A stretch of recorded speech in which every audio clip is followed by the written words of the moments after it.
Hello. Today we're going to be talking about the writing for an article. This is the video that is going to be in the website of Studies for American Idiom for the content of writing of an article. Okay, the article is a writing that is not exactly academic, so it can be written in a very colloquial way. I mean, up to a point colloquially. uh, that means that you don't need to be using very sophisticated language, and you can use contractions. You can also use admiration marks, or you can make rhetorical questions to make it more interesting. The person who is going to read this is not necessarily anybody in authority. It can be a person that is your peer, like, for example, a teenager, an adult. Is not for a person who is belonging to a certain specific group of scientists, for example. Okay. I'm going to share with you my screen, and I want you to see the typical questions or the typical exercises where they're asking for an article. Okay, the article needs to be entertaining, simply that, and you have to write an anecdote normally. Okay, so here are two examples of that. Could you live without social media for a week?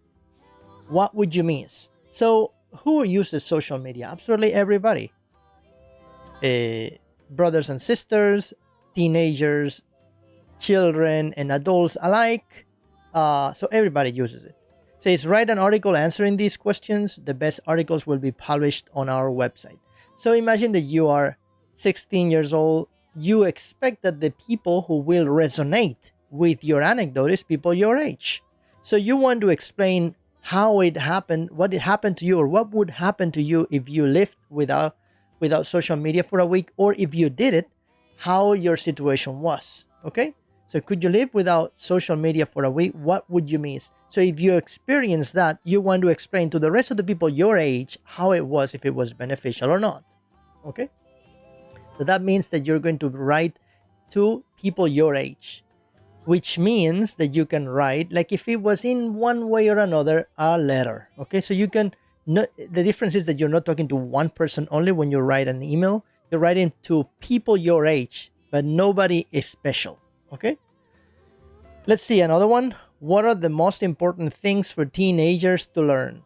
What are the most important things for teenagers to learn? And again, the people who are going to read these are teenagers. Okay, the best articles will be published on our website. Okay, so the structure, it's not written in stone. Okay, there are no complete basic rules about this. It's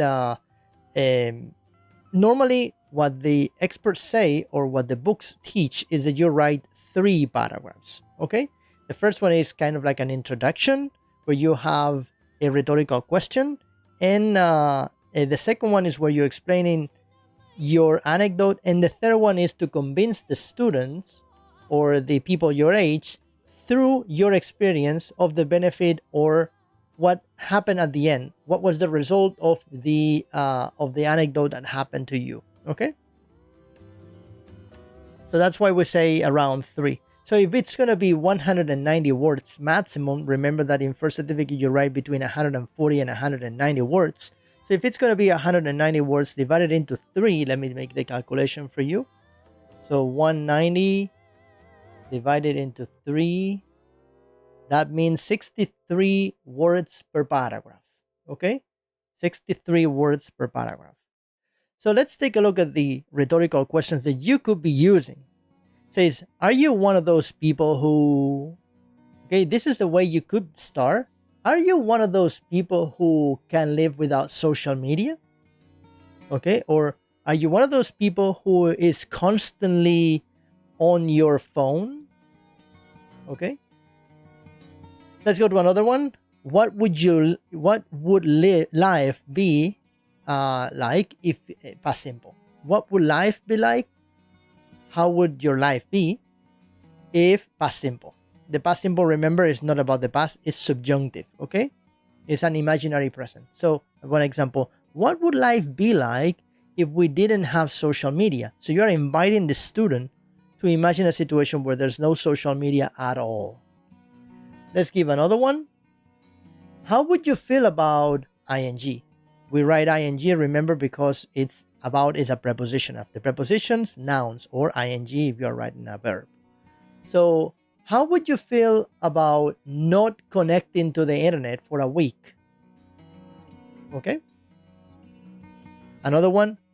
Was I feeling sad? Of course I was. In this case, it's a rhetorical question that you're asking yourself, or a question that you're asking yourself, and you answer. Just like if you want to resonate with the rest of the readers who are going to be reading this. Remember, all of this will be about the first paragraph.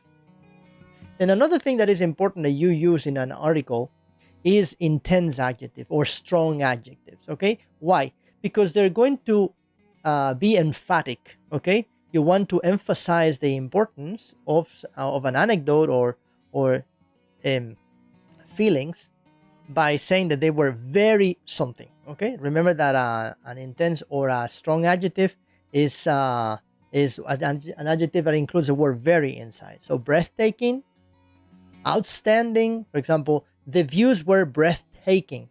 They took my breath away. They were like, ah, okay? The food was awesome, okay? Or delightful. The room in the hotel, the room was spotless. Spotless is the opposite of filthy. It's very clean. It was spotless. The memories of this trip were unforgettable, impossible to forget, okay? You're talking about things like, for example, a journey or a situation. Like, for example, I don't know, it was snowing, okay? It was freezing cold, or you went to the beach in the Bahamas. It was scorching hot. It was really boiling hot, okay? Then about feelings. If you went to the cinema and you saw a movie, you might want to say that you were thrilled, okay? Or somebody just gave you a present, you were delighted by the surprise. Or somebody gave you bad news and you were devastated about the news, okay? So these are strong adjectives that emphasize the importance of your, I don't know, your feelings at that moment, okay? Let's go to another thing that is good that you include in your speech, in your writing, is sentences that are like sayings, local sayings or sayings that many people know. Okay, there's a shop here in Barcelona that is an expert in using these. I think it's called Mr. Smiles, I think, or something like that. They have a lot of these kind of expressions, like a journey of 1,000 miles begins with a single step. Okay, actions speak louder than words. They are sayings. Okay, don't judge a book by its cover, or no pain, no gain. Okay, so I bought this book the other day, and it was fantastic. I didn't. I was totally surprised because I wasn't expecting the book to be so good. Don't judge a book by its cover. Okay. You also should be using phrasal verbs because they are colloquial, and this is a colloquial writing. Remember that the only focus of an article is to entertain the reader. Okay. You should be also using conditionals because you want them to imagine things. Okay, if I were you, that would be second conditional. Or if I had known, I would have changed my mind. That would be a third conditional. So second and third conditionals are the ones expected to be used. Even if you don't control them much, it's better to use them and make a mistake than never use them at all. Remember, you're in a B2 level trying to learn. So it's better to make mistakes than never try at all. Another thing that you should be also using is question tags. The question tags are at the end of an affirmative or negative sentence. You write a question that is in the opposite of what is in here. So if this one is affirmative, this is going to be negative. If this is negative, this is going to be positive. Okay, and this is like asking the reader if they agree with you. You're always online, aren't you? Like saying, I know that you use your phone a lot. Am I wrong? We can't live without it, can we? So in a way, it's like you're trying to find that the other person says yes. Yes, like they agree with you because you want them to understand your feelings. Okay, that you want them to resonate with what you're writing. This is the key in this case. Okay, so that's question tags are important. Obviously, connectors are very important. For example, as well as that, besides, on top of what I just said, on top of that, to contrast, however, okay, you can also say that said. Another one, surprisingly, when you want to surprise people, you want to say to people that you were surprised by something that happened. Okay, so these ones could be enough. If you have more, fantastic. Not using connectors in B2 gives you a 1 point only. Okay, of the 5 possibilities you have in the exam part of the structure, you would get only 1, maybe 2 points. You don't want that, okay? Because that means that they are ruling you as a B1, not as a B2. Also, let's take a look. So a title is very important. You should write a title to your article, okay? So could you live without social media for a week? What would you miss? Write an article answering these questions. The best articles will be published on our website. So in the first paragraph, what's the article about? Yes? So you would start with the question that I commented to you before. This we had it in here. Let me see. The rhetorical question. Like, are you one of those people who is always on their phones? Okay, because that's what we're talking in here. Yes, about social media. So you would be talking about that. Then the personal opinion, and put an example or explain an anecdote about you. And then you address the reader to do the same thing you did because in your case was a good idea, or to do otherwise because in your case it was a problem. Okay? For example, what's the article about? I'm sure everyone would agree that it goes without saying that how would you feel if you didn't have social media for a week? Then in the second paragraph, remember 67 words. Huh? We said it before. I think it was 63, right? We said 63. So the other one, 63 more, and then the last one, 63 more. So the personal opinion and example or anecdote. At first, you might think that, just imagine, I personally, then address the reader in the third one. If I were you, I would, so imagine that it was beneficial for you to not be in social media for 1 week, okay? And you say, if I were you, I would do something like that. Because in my case, it was beneficial. Or why don't you try and use social media only once a week? In my case, it was a good idea, and this and that happened. Okay? So this is the end of it. I hope that all this is actually good for you.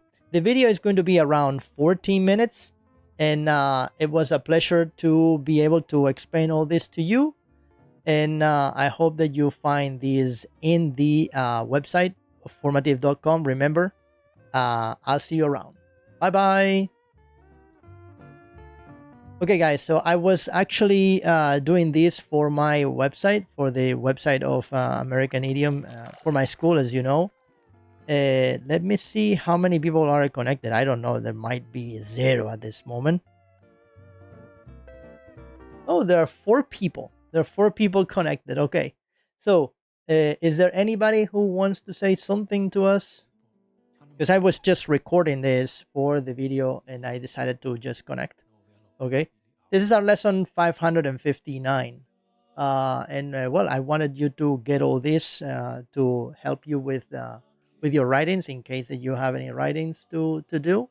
This is for the for the writing of the article. Okay, I prefer to not edit anything, just record it in one go, and boom, that it is. So I'm simply going to pick it and upload it in my website. You want to see it? I'm going to show you how it was, because I think I have it in here. Yes, look. Hello. Today we're going to be talking about the writing for an article. This is the video that is going to be in the website of Studies for American Idiom, for the content of writing of an article. Okay, the article is a writing that is not exactly academic, so it can be written in a very colloquial way. I mean, up to a point colloquially. That means that you don't need to be used. That was actually awesome because I was not reading or anything. I haven't even prepared. So it's excellent. Well, guys, I have to go because I have another person waiting. I have a student waiting. Thank you very much. It was a pleasure to see you here, and I'll see you around. Okay, bye bye.